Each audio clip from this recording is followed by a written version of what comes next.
Today we're going to replace this baseboard radiator cover. As you can see, it's rusty and it's pretty ugly.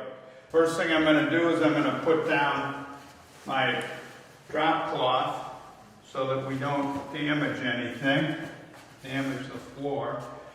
Then we're going to remove this cover, and these parts here are riveted on, so we're going to remove the rivets.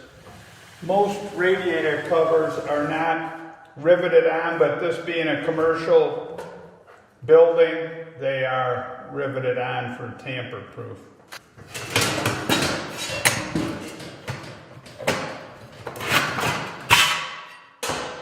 Voila, done.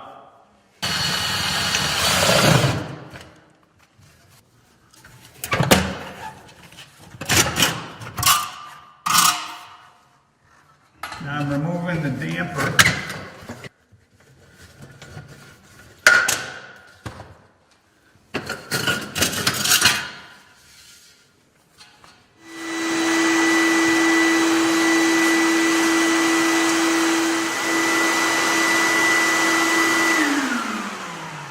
Now we're ready to install. We measured our heater at 106.5. So we're going to have to do 2 pieces. Therefore, we'll have a coupler in the middle. We're going to have one at 5 feet, which is 60 inches, which will make the other one 46.5 minus a ½ inch to give us a little wiggle room. The one we're going to cut this one at 46 inches.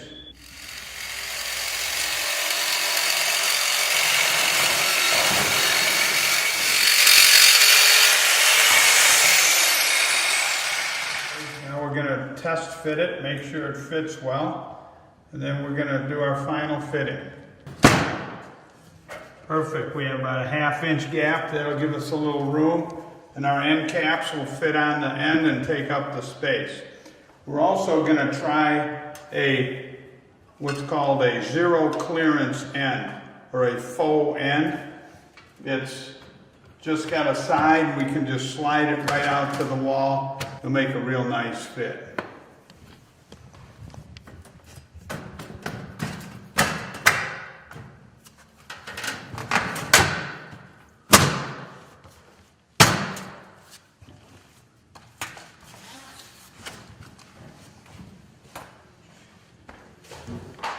So now I've brought the 2 pieces together, and I'm going to put the coupler on.